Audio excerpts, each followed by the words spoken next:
Bom pessoal, me chamo professor Alex, estamos aqui a mais uma aula da UC Fundamentos da Eletricidade, do curso Técnico em Refrigeração e Climatização. Espero que estejam todos bem e vamos para mais uma aula.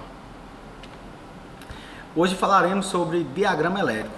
Diagrama elétrico é a ferramenta que o eletricista utiliza para reunir todas as informações necessárias sobre a instalação elétrica que deverá realizar. Isso inclui localização dos elementos na planta do imóvel, quantidade e secção dos fios que passarão por dentro do eletroduto, trajeto da instalação e distribuição dos dispositivos no circuito. Do ponto de vista normativo, um diagrama elétrico é representado de uma instalação elétrica, ou em parte dela, por meio de símbolos gráficos normalizados. Na norma que mais utilizamos nessa unidade, que foi a NBR 5444, que estabelece símbolos gráficos para instalações elétricas e prediais. Os tipos de diagramas elétricos, Há 4 tipos de diagramas que podem orientar o trabalho do instalador. São eles: multifilar, funcional, de ligação e unifilar, que a gente vai dar uma pincelada em cada um. Pessoal, você que está no início aí do vídeo, mas não esquece aí de deixar o like, de dizer o que está achando da aula e dá um feedback aí para nós, o que vocês estão achando desse trabalho, se está bom para vocês, o que eu posso melhorar, se precisa alguma aula específica, a gente pode tentar trazer uma aula específica. Lembrando que esse curso que a gente está fazendo aqui é voltado para o curso técnico em refrigeração e climatização. Então aqui é só os fundamentos mesmo da eletricidade, para depois adentrarmos mais na área de refrigeração e climatização. Diagrama multifilar. Esse tipo de diagrama representa todos os condutores e o sistema elétrico em seus detalhes. Tem como vantagem a facilidade de representar com clareza a distribuição de cargas pelo circuito. Então aqui a gente tem uma tomada, beleza? E aqui uma lâmpada. As 3 fases, na verdade as 2 fases, L1, L2 e o neutro. E aqui o terra, ok? Então aqui mais representado um diagrama multifilar, onde ele representa fase, aqui na corzinha vermelha, o neutro na cor azul, Aqui a gente tem um interruptor de uma secção e uma lâmpada. Então aqui ele segue, saindo da fase, passa pelo interruptor, vem um retorno para a lâmpada e aqui o neutro. Então é basicamente isso aqui, o diagrama multifilar. Diagrama funcional é utilizado quando há necessidade de representar um circuito com clareza e rapidez. Também pode ser utilizado com fins didáticos. Esse tipo de diagrama não detalha a posição física dos componentes da instalação. Então aqui está o desenhozinho do diagrama funcional, a fase, a simbologia do interruptor, ou um disjuntor aqui. Então aqui puxaria, fase, neutro e o terra. E aqui a iluminação da mesma forma. Então aqui está a representação do diagrama funcional. E para melhor visualização, está aqui saindo uma fase para a borneirazinha aqui do interruptor, o retorno e a lâmpada em sua soquetezinha. Então aqui está um diagrama funcional. Diagrama de ligação é utilizado para indicar como a instalação é executada na prática. Ele é mostrado na figura a seguir, a qual representa uma instalação com interruptor simples a uma lâmpada e uma tomada. Então aqui da mesma forma, ele sai aqui a simbologia de 2 disjuntores, todos os cabos identificados, um interruptorzinho aqui e a tomada. Então aqui seria o diagrama de ligação. Mais aqui uma representação, a fase, o terra, o neutro, ok? Saindo do quadro de distribuição, um interruptor, 2 retornos, 2 lâmpadazinhas aqui, e a ligação do neutro. Então aqui está o diagrama de ligação. Diagrama unifilar. Ele representa as partes principais de um circuito elétrico e identifica o número de condutores juntamente com seus trajetos. Esse tipo de diagrama geralmente representa a posição física dos componentes da instalação, mas não mostra com clareza o funcionamento e a sequência funcional dos circuitos. É o tipo de diagrama mais utilizado nas instalações elétricas prediais. Então, o que a gente vai se atentar hoje aqui será mais no diagrama unifilar, né? Que a gente vai tentar compreender melhor o diagrama unifilar e reconhecer quando a gente vê uma planta baixa, né? Com o diagrama unifilar, a gente conseguir identificar todos os segmentos para isso. Na apostila, no material, depois eu vou postar para vocês aqui, a parte de simbologia, que é muito importante também a gente compreender a simbologia de cada equipamento que vai ser instalado, né? Do interruptor, de uma tomada, a simbologia dos fios, dos condutores, né? Dos eletrodutos. Então, próxima aula eu posso preparar uma aula aí para vocês só de simbologia, ok? Então aqui está o diagrama unifilar, onde a gente tem aqui o quadro de distribuição, um eletroduto, uma luminária, um interruptor e uma tomada. E aqui são os cabos, né? 2,5. Quando tem aqui embaixo, está dizendo a secção do cabo, 2,5, 2,5. Então aqui, basicamente, é como o eletricista ele vai receber, né, no projeto para poder fazer a instalação elétrica. Então no projeto elétrico, a gente recebe, né, a visão, é basicamente essa aqui, de uma instalação. Para identificar melhor os condutores, então temos aqui a fase, beleza? Fase, o neutro, né? Isso é a simbologia dos condutores que você vai puxar para cada instalação. O retorno e o terra. Então, sempre que tiver aqui no reto, ó, isso aqui vai ser o que? O eletroduto, né? O caminho, o percurso por onde vai passar. E aqui a simbologia dos condutores. Fase e neutro, beleza? Fase e retorno aqui. Tranquilo? Então, isso é bem importante vocês terem isso aqui em mente, né, para poder fazer as leituras dentro de um projeto. A aplicação do diagrama. Com esse tipo de diagrama, na planta, o profissional tem a possibilidade de identificar todos os componentes do circuito elétrico, como devem estar ligados, tipos de iluminação, quantidade de condutores e respectivas secções, por exemplo. Quando houver a necessidade de representar detalhes específicos do circuito de instalação, um diagrama multifilar deverá ser adicionado ao projeto. Então, lembra quando o diagrama unifilar ele mostra tem mais um tato assim, mais visual do que você vai instalar, né? Tem mais ou menos o desenho do que você vai instalar. E o unifilar não, é mais projeto, é mais profissional, né? Então você tem a possibilidade de identificar todos os componentes dentro daquele circuito elétrico. Em relação ao condutor e secção, é uma medida padrão referente à área transversal desse condutor. Ela é dada em milímetros quadrados. Para as instalações elétricas de baixa tensão e secções mínimas indicadas são. Pessoal, a gente, na aula anterior, quando a gente falou, acho que de potência ou distribuição, a gente falou sobre essa parte de iluminação e a quantidade mínima de circuito que tem que ter, né, em uma residência. Mas a gente falou também sobre TUG, TUI, acho que vocês lembram, você não dá uma olhada nas aulas anteriores que está falando sobre isso.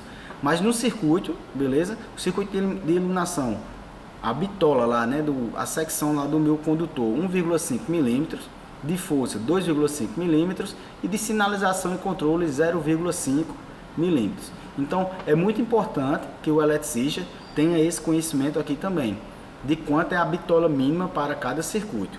Lembrando que naquela aula também eu falei o que? Em cada residência, no mínimo, a gente teremos o que? Dois circuitos, não é isso? Dentro de uma residência. Um de iluminação e um de força. Então, podendo ter mais circuitos, né?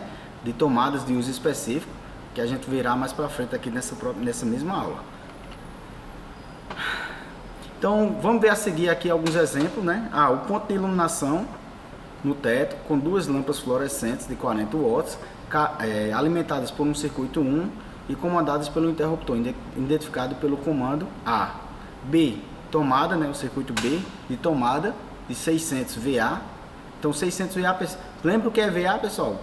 Tensão vezes corrente, isso vai ser o que? 600 VA vai ser o que? 600 watts de potência. Quando fala em VA, então aqui é uma medida de potência. Lembra quando a gente teve aquela aula de potência, né? Que a gente viu lá? VA equivale a potência, que é alimentada pelo circuito 2, composto por 3 condutores, fase, neutro e terra. Então tá aqui simplificando, né, o ponto A de iluminação, ok? Aqui, ó, interruptorzinho para luminária de 40 watts. Então daqui do meu quadro de distribuição vai sair o circuito 1, ok? Quando o circuito não tiver, ó, vocês estão vendo aqui que o circuito 2, ele está identificando que é o que? A bitola é 2,5 milímetros, beleza? Então, o circuito 1, quando não está descrito no nosso projeto, subtentes, né? Que aqui é 1,5, que aqui é o de iluminação, né? Sempre que não tiver subtentes, que é 1,5. Então, o circuito 1 sempre vai estar aqui, ó. 1, saiu 1 aqui, ó. Veio para cá o 1, então veio a fase e retorno. Então, veio aqui, ó. Saiu do quadro, fase neutro. O neutro ficou aqui na lâmpada. A fase veio, bateu no interruptor e retornou, retorno. Tranquilo? Circuito 2 passou direto aqui, ó, veio, foi direto para a tomada, beleza? Aqui, ó, fase, neutro e terra, circuito 2, tranquilo? Simples, né? Se você conseguir aqui fazer essa identificação, aqui tá simples que só temos praticamente dois circuitos, então você olhando visualmente assim, tá bem enxuto, dá para você ter uma leitura bem identificada aí dos circuitos. Também podemos identificar que os condutores não identificados têm dimensões de 1,2 milímetros. Lembra que eu falei para vocês que no diagrama anterior, né, que a gente deu uma olhada, quando não tiver, né, lá identificado, aqui, ó, quando aqui não tiver identificado 2,5, 4 milímetros, 6 milímetros, então subtentes, né, que aqui é 1,5 milímetros. O que eu quero dizer com isso? Que quando for 1,5 milímetros, você não precisa especificar a secção do fio aqui, do condutor, do cabo, né, secção, bitola, que for melhor para você o entendimento. No diagrama dos pontos de luz são comandados por interruptores paralelos devido a um pequeno espaço no desenho. Ao identificar dois, então aqui ele está dando uma explicação de um circuito, né? Eu acho que eu não coloquei nenhum diagrama desse circuito aqui, mas eu quero que vocês entendam o seguinte: sempre que formos fazer o circuito, né, o diagrama, unifilar no projeto, que for feita a leitura, então, desde que sair do quadro, cada circuito que eu fizer aqui, eu tenho que identificar aqui, eu tenho circuito 1, circuito 2. Se eu fosse ter um circuito, uma tomada de uso específico, eu colocaria circuito 3. Se eu fosse ter outra tomada de uso específico, para um chuveiro, um exemplo, um para o chuveiro, um para o ar-condicionado, então eu colocaria mais dois circuitos aqui. De iluminação não, de iluminação geralmente a gente só utiliza um circuito só. O que eu posso também fazer essa distribuição por cômodos, não precisa eu fazer só o que? Separar um circuito de tomada, um circuito de iluminação. Eu posso também fazer o seguinte, uma cozinha, eu fazer um circuito só para uma cozinha, tá entendendo?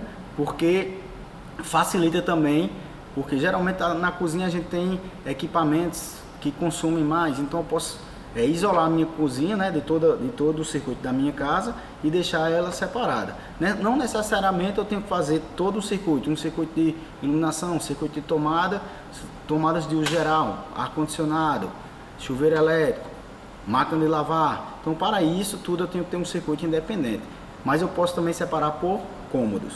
Tranquilo até aí? Leitura e interpretação do projeto. A leitura e a interpretação de projeto de instalações elétricas prediais são diretamente ligadas ao conhecimento das simbologias empregadas e das plantas baixas arquitetônicas, prediais e residenciais. A primeira coisa que o cliente e o projetista decide é a localização do quadro de distribuição. Então, o primeiro ponto que a gente vai decidir, né, que o projetista lá vai decidir, também pode chamar, pedir ajuda do cliente, é o que? Onde vai ficar o quadro de distribuição. Lembrando, pessoal, que a gente tem uma projeção. Geralmente, hoje em dia, a maioria dos quadros de distribuição ficam no canto onde, geralmente, a gente tem mais acesso, mais facilitado. Hoje em dia, nas casas novas aí, acho que vocês têm visto, os quadros de distribuição estão ficando nas cozinhas. Mas quem vai determinar? O projetista, e o cliente pode opinar. Mas quem vai decidir depois no final, né, o projetista com o cliente, e o eletricista vai só executar. Ok?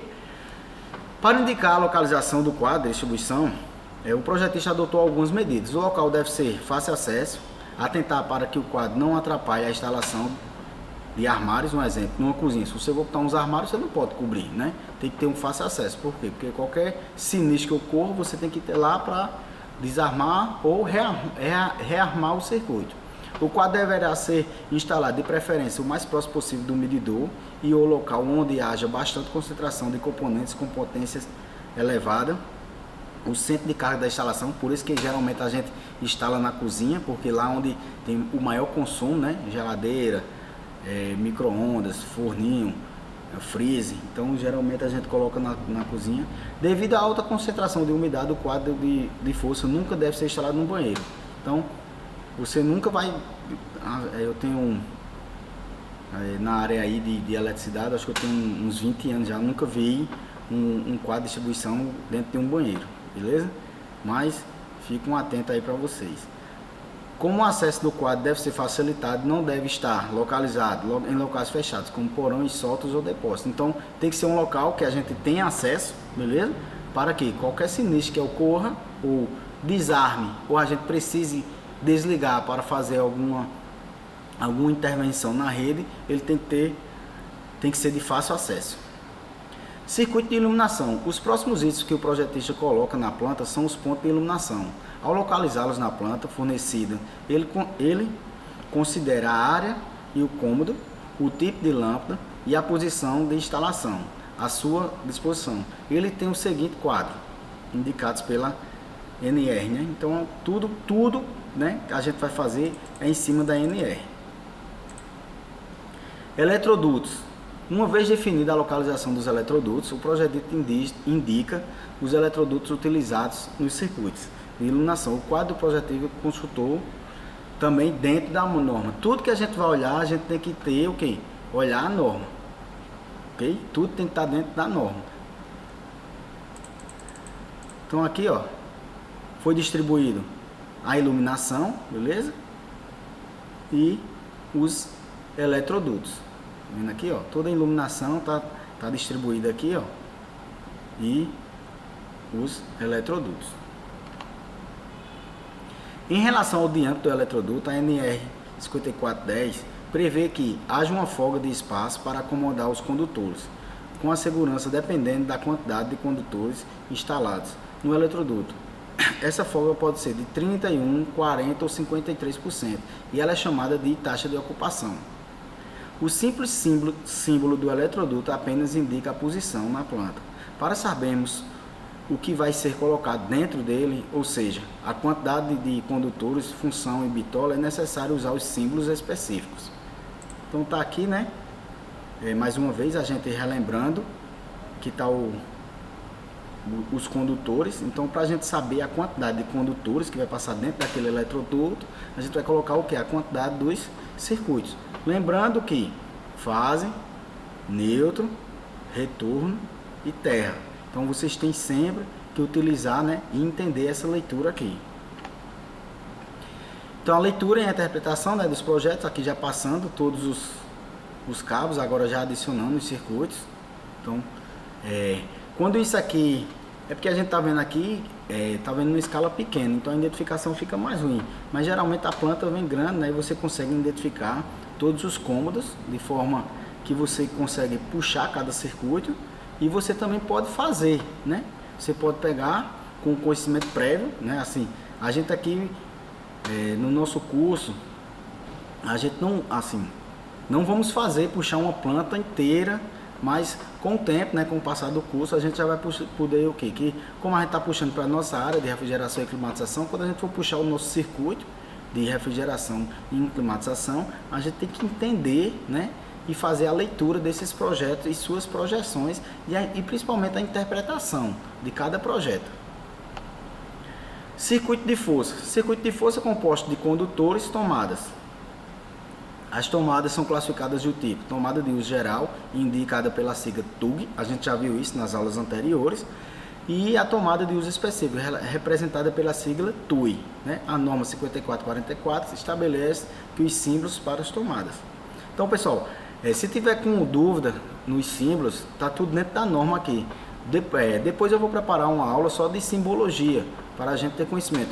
Eu não vou adentrar tanto aqui nesse assunto, porque a gente só está vendo aqui uma parte de fundamentos da eletricidade, né? Mas depois aí possa ser que mais para frente a gente esteja colocando aí o curso de elétrica, né?